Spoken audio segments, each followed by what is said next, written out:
think there's another set of amendments offered up too. Drew, would you read those?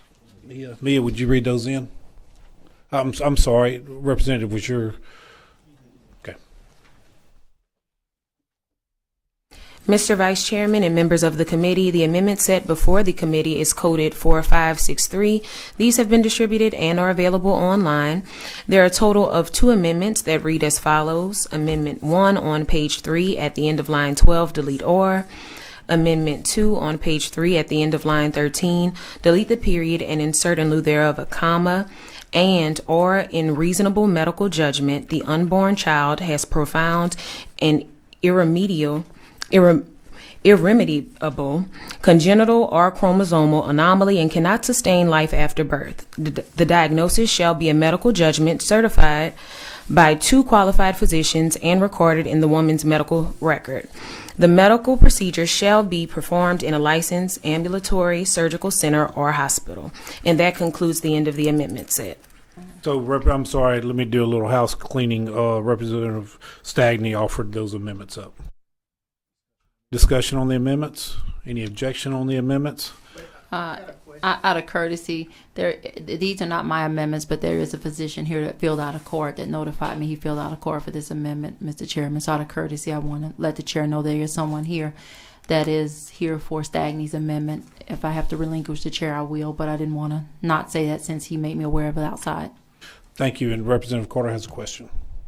This doesn't allow a woman to have an abortion based on a finding that the child could have Down syndrome or something like that, does it? Absolutely not. Not the way I understand it. And this is not my amendment, but as I read... Because I understand that is a big issue nationwide, is whether to allow an abortion for if there is a problem with the child. No, the way it's... Now, this is not my amendment. Let me say that. But the way I understand this amendment is that when the child... Okay, I guess the best way they've explained it to me, a child can be born, a child can form in the womb without a brain. That child has no chance of life outside of the womb, and a brain is never going to develop. I think that's why I said I'm going to probably let the physician speak on this one because this is not mine. So go ahead. Yes. It would not apply to Down syndrome. I'm sorry, sir. Doctor, would you please identify yourself? Marshall Sanama. I work at Women's Hospital here. I'm director of maternal fetal medicine. Yes, sir. Go ahead. It wouldn't apply to Down syndrome. Individuals with Down syndrome, whether in the womb or afterwards, or any other abnormality that may come up. No, it's going to apply to things such as anencephaly, where the baby does not have a brain. It's going to apply to trisomies 13 and 18, which are generally considered not compatible after life. When would this be allowed? In the first trimester, second trimester, or even in the third trimester? I don't think it's in this portion of this amendment determined. I think it'd be very reasonable up to 20 weeks gestation. Do you think maybe we ought to put that in the amendment to say that we shouldn't be able to abort a child in the third trimester? Absolutely. Third trimester is absolutely, no matter what's going on, is inappropriate. I would think that anything we do in the third trimester would be inappropriate too, because I think by then the baby is developed enough to probably live out on its own if it in fact is delivered by the doctor. Wouldn't you agree? I would agree with that. I would point out in cases like this, from being intimately involved my whole life, and I told Senator Jackson, my motto has been since 1980 when I started practicing, and the only thing I look for in life, in my life's work, my passion, is a healthy baby and a healthy mother.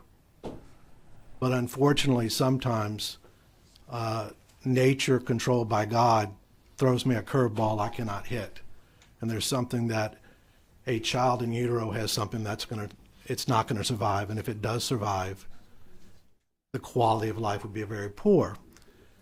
We're talking about individuals, the mother and the father, who very much want the baby. Mm-hmm. They are crestfallen because their baby is going to die, and it's an emotional burden to carry the baby the rest of the pregnancy. Can I ask one more question to somebody else, Mr. Chairman? Can I finish something real quick? Yeah. So And to be honest with you, at my institution, we have a palliative care committee, perinatal palliative care. And the vast majority of the patients in our population here in Baton Rouge, and we do 8,000 deliveries a year, when faced with a baby with lethal anomalies, do not terminate the pregnancy and continue to go to term and have palliative care where the baby is given comfort measures, swaddled, and loved by its parents, hopefully with a heartbeat. This is for the subset of the population that is devastated by having a baby they want, but it definitely is not going to survive after birth. My question, Mr. Chairman, is to Mr. Clapper, who was up here earlier. Are the pro-life people in favor of this amendment or against it?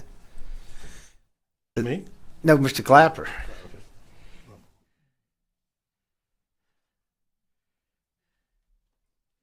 Yeah, I'm not speaking for Senator Jackson here so I just clarify that Louisiana Right to Life. Mr. Clapper, would you identify I'm yourself, sorry, please? yes. Sorry. Ben Clapper, Executive Director of Louisiana Right to Life. You know, Louisiana Right to Life would be opposed to the intentional destruction of human life in this manner. We understand the pain and trauma that families face with diagnoses such as this, and the challenges that come in this situation. However, you know, taking a life that may die eventually, you know, we wouldn't say that would be a reason for us to intentionally take that life in that situation. There is our 20-week law in Louisiana, which I think is RS 40-1061.1. I think does have this exception in the bill that is basically the presiding law of Louisiana right now when it comes to abortion, and that was put on in 2010 or 2011. Yes, so that our position would be that we would oppose that as an organization. That was my only question for him. Thank you, Representative Stagney. Thank you, Mr. Vice Chairman. And just to clarify, it already is in the law, and specifically the amendment says, and cannot sustain life after birth. So I would have no problem offering that amendment, and I think I have. And Representative Stagney, just to clarify, so we have, that is the law as it relates to the 20-week law today. Now, if and when Roe v. Wade is overturned, the RS 40-1061, which is the trigger law that's kind of known, it's become known as, that exception is not currently in that law. So the intention of this legislation was to just, because RS 1487, which is our pre-Roe v. Wade law, is the criminal code law, there was an injunction on that law in the 90s. And so the concern that when Roe v. Wade is overturned, or if Roe v. Wade's overturned, that law would have still a pending injunction on that law. So therefore, the concern is it would not apply, and it would take a further injunction to be lifted in order for the criminal section, because our trigger law is in our civil code. So the goal was just to simply is not easy in this situation, but to apply our civil law to our criminal code to create consistency. So our perspective is these debates happened in 2006, and the goal should be consistency here, not trying to create new policy or change that policy once Roe v. Wade is overturned. Thank you, Representative. Okay, what is the will of the committee on the amendments 4563? Representative Stagley made a motion to move it favorably. Any objection? Not seeing or hearing an objection, the amendment will be added favorably.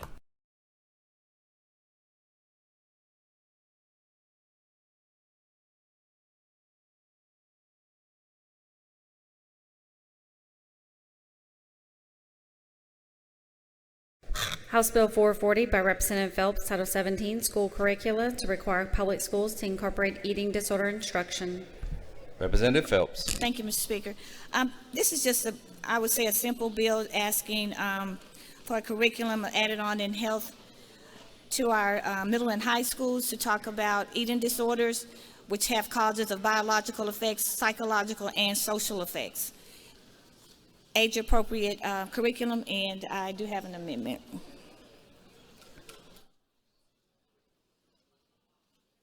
All right, let's take up the amendment. Mr. Speaker and members, Representative Phelps offers up a one-page set of amendments, 4609. All right, on your amendment. I have been working with the Pennington Institute and will continue to have collaboration with Dr. Seinberg at Ochsner about the guidance on the information to be shared. The amendment basically, before COVID, I was approached by a young lady, Brandy Melissa, and some of the sergeant at arms I think knows her. I was told even before I got to this building that she was here every day. She asked me about running this bill and information that really stuck with me since COVID. I had not had any conversation with her. Rep. Armaday gave me her information and told me that she wanted to come and support the bill. I had often thought about over these years, but I had not had an opportunity to see her. I think she's here today, and the amendment basically asks that this act will be cited and referred to as the Brandy Melissa Act, and I did see a hand in the back. And I ask for your favorable passage. All right, any objection to the adoption of the amendment? All right, seeing none, the amendment is adopted. Back on the bill. Question on the bill, Representative Presley. Representative Phelps, isn't there true there's a Board of Education and Secondary Schools that is tasked with providing curriculum statewide? Yes. And isn't there a local school board in every single parish? Yes. Thank you.